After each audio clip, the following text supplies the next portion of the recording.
औज़ुबिल्लाहि मिनश्शैतानिर्रजीम बिस्मिल्लाहिर्रहमानिर्रहीम अस्सलामु अलैकुम वरहमतुल्लाहि वबरकातुहू। सूरह अनकबूत है मेरे सामने और सूरह अनकबूत में आयत नंबर 37, पारा नंबर 20 और रुकू नंबर 15 है, रुकू नंबर 16 है। आयत नंबर 35 से शुएब अलैहिस्सलाम का जिक्र हुआ और शुएब अलैहिस्सलाम बस्ती मदियन में आबाद थे और शुएब अलैहिस्सलाम जैसा कि पीछे मैं अर्ज़ कर चुकी हूँ कि शुएब अलैहिस्सलाम की कौम में नाप तोल में कमी बेशी की बुराई या ये ख़राबी पाई जाती थी और शुएब अलैहिस्सलाम ने को अल्लाह तबारक व तआला का हुक्म हुआ कि कौम को इस बुराई से बाज रख। उससे पहली बुराई जो थी, शुएब अलैहिस्सलाम की कौम मुशरिक थी, क्योंकि शुएब अलैहिस्सलाम जब दावत का आगाज़ करते हैं तो फरमा रहे हैं कि सिर्फ़ अल्लाह की इबादत करो और दावत तौहीद दी और फिर उस बुराई से रोका। और तीसरी बात ये फरमाई कि ज़मीन में फितना फसाद बर्पा ना करो। डिटेल इसकी कल गुजर चुकी है और देखते हैं कि शुएब अलैहिस्सलाम की कौम ने शुएब अलैहिस्सलाम का क्या जवाब दिया या उनका अंजाम क्या हुआ। फरमाया कि शुएब अलैहिस्सलाम की कौम ने फ़क़त ज़बूहू, शुएब अलैहिस्सलाम की कौम ने बजाय इसके कि वो शुएब अलैहिस्सलाम की बात को मानते और बुराई को छोड़ देते और तौहीद परस्त हो जाते, उन्होंने शुएब अलैहिस्सलाम को जुटला दिया। और जुटलाने से मुराद ये नहीं कि ज़बानी जुटला दिया और कह दिया कि हम नहीं मानते तुझे, बल्कि शुएब अलैहिस्सलाम को बाज रखने के लिए तरह तरह के हरबे इस्तेमाल किए और शुएब अलैहिस्सलाम को तरह तरह की तकालीफ दी और शुएब अलैहिस्सलाम उनको कहते रहे, अल्लाह तबारक व तआला की दावत तौहीद देते रहे, कहते रहे और उनको इनकार करते रहे कि ये जो तुम कमी बेशी कर रहे हो ये तुम्हारे लिए अच्छा नहीं है। ये नहीं था कि शुएब अलैहिस्सलाम की कौम के पास किसी चीज़ की कमी थी और वो इस वजह से कर रहे थे, बल्कि अल्लाह तबारक व तआला ने उन्हें बहुत ज़्यादा नेमतों से नवाजा हुआ था, लेकिन वो आदतन ऐसा कर रहे थे। एक बात सोचने की ये है कि एक बहुत बड़ी मशरती बुराई थी ये कि जिसकी वजह से इंसान की आदत बिगड़ जाती है, वरना अगर छोटी मोटी चीज़ें में कमी बेशी हो भी तो जितनी कोताही जितनी कमी बेशी नाप तोल में वो कर रहे थे उससे कमी पूरी होने वाली नहीं होती। एक बात ये जहन में मौजूदा दौर में भी ऐसा चल रहा है, आजकल के दौर में ये चीज़ें आम देखने में आ रही हैं कि लोग लेन देन में मुखलिस नहीं होते, एक दूसरे के साथ क्लियर नहीं होते। तो इन चीज़ों को अल्लाह तबारक व तआला की रज़ा समझ के पूरा करना चाहिए कि अल्लाह का हुक्म है कि इस तरह ना करो। अगर हम अल्लाह तबारक व तआला का हुक्म समझ के बजा नहीं लाएंगे और अपनी आदत के मुताबिक ये कमी कोताहियाँ लेन देन में हेरा फेरी और डिसमिस करते रहेंगे, किसी से पैसे ले लिए उसको वापस ना दिए, कोई भूल गया तो आप कुछ शुक्र करते हैं वो भूल गया, आजकल के दौर की बात कर रही हूँ, किसी ने वापस मांगे तो उसको टाल मटोल करते हुए बुलाने की कोशिश की, दूर कर दिया वक्त से। तो ये जो छोटी छोटी चीज़ें होती हैं ये मशरती बुराइयाँ सिर्फ मशरती हद तक नहीं रहती, बल्कि अल्लाह तबारक व तआला के यहाँ इनकी सज़ा मुकर्रर है और ऐसी बुराइयाँ तबाही का सबब बनती हैं।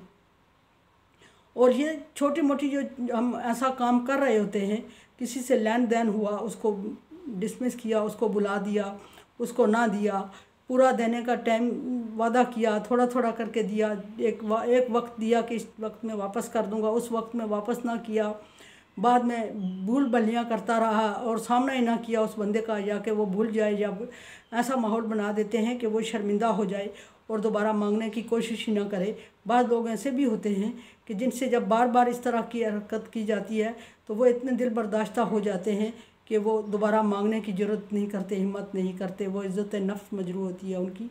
ऐसा करने से माशरे तबाह होते हैं। बज़ाहिर ये हमें लग रहा होता है कि ये छोटी छोटी बुराइयां हैं और इनसे हमें फ़र्क नहीं पड़ने वाला, लेकिन मशरती तबाही का सबब बनती हैं ये बुराइयां। और एक और बात, दुनियावी लेवल पे अगर देखा जाए तो ये ऐसा करने से हमारे कुछ फ़ायदा नहीं होता, हमें कोई बरकत नहीं होती उसमें। ऐसे माल से अल्लाह तबारक व तआला बरकत उठा देता है, या वो माल तबाह कर देता है या इंसान तबाह हो जाते हैं जो कि इस्तेमाल के काबिल ही नहीं रहते, या फिर बरकत उठा दी जाती है और ऐसे लोग हमेशा मुताज और मुफलिस हो जाते हैं और भीख मांगने की नौबत उनकी आ रही होती है। और लोग ये कह रहे होते हैं इर्द गिर्द देख के कि ये इस शख्स को देखो, ये अच्छा खासा कमा रहा है लेकिन उसके बावजूद ये मांग रहा है या भूखे प्यासे होने का शिकायत कर रहा है या इसकी पूरी नहीं पड़ रही है, ऐसा क्या है। तो ऐसा यही अमल होता है कि हम जब इस तरह करते हैं तो हम समझते हैं कि अगले बंदे की आंखों में धूल झोंक दी हमने और हमने ऐसा कर दिया तो हम कामयाब हो गए। असल में वो कामयाब हो गया जिससे हमने धोखा किया, और जो लोग ये ऐसा करते हैं वो नाकाम हो गए और तबाही हो जाती है, फिर बर्बादी आ जाती है। या फिर इसी तरह बाद लोग बेचने में दूसरी हरकत ये करते हैं कि जो कारोबारी हजरात होते हैं वो नाकस चीज़ें बेचते हैं, असल चीज़ दिखाते हैं और नाकस दे देते हैं। तो इसके लिए भी सख्त वाइद है। नबी सल्लल्लाहु अलैहि वसल्लम एक ताजर के पास से गुज़रे, खजूरों का ढेर लगा हुआ था और वो खजूरों की बोली लगा रहा था और उम्दा खजूर की बोली दिए हुए था। तो नबी सल्लल्लाहु अलैहि वसल्लम उसके पास से गुज़रे, आपने खजूर के ढेर के अंदर हिला के उसमें हाथ मार के देखा तो अंदर नमी थी। आप सल्लल्लाहु अलैहि वसल्लम उससे सख्त नाराज़ हुए और फरमाया कि ये जो नमी वाली खजूरें हैं या नाकस खजूरें हैं, इन्हें ऊपर रख लो और इनके दाम वसूल कर लेते हो तो ये हराम में आ जाता है। इधर 1 रुपया, हम अगर 1000 रुपये में 1 रुपया मिल जाता हमें आराम का, तो उससे कुछ बनने वाला नहीं होता, बल्कि वो अपने हमारे 1000 रुपये के लेके ज़ाया होता है।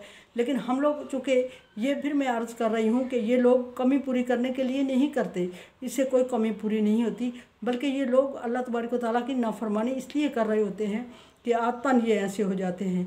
और जब इंसान आदतन ऐसा हो जाए और फितरत उसकी बन जाए कि वो धोखाधड़ी से बाज नहीं आता तो फिर उसका मुकद्दर तबाही और बर्बादी होती है। यही हालात शुएब अलैहिस्सलाम की कौम के थे। उनके पास किसी चीज़ की कमी नहीं थी, अल्लाह का दिया हुआ सब कुछ था, लेकिन वो इसको अपना हक समझते, चालाकी समझते और अपनी काबिलियत समझकर इसको करते थे और दूसरे बंदे को धोखा दे के वो खुश होते थे। जब नापते तो पूरा नाप लेते, जब तोड़ते तो पूरा तोड़ लेते लेने के लिए, लेकिन जब देने के नंबर आता तो उसमें कमी बेशी कर लेते। ज़रा डंडी मार जाने से कितना सा कम होता होगा। एक वक्त के 1 किलो चीनी में से अगर 1 चम्मच चीनी का कम हो गया, ज़्यादा हो गया, तो फ़र्क नहीं पड़ने वाला। लेकिन छोड़ के देखें कि अल्लाह तबारक व तआला किस तरह उस कमी को पूरा करता है। लेकिन सवाल यह है कि हम छोड़ के देखें तो सही, हमारा ईमान अल्लाह पे हो तो सही। हर शुएब अलैहिस्सलाम की कौम की बात चल रही थी, मशरती बुराई का जिक्र होते हुए माशरे में आ गई।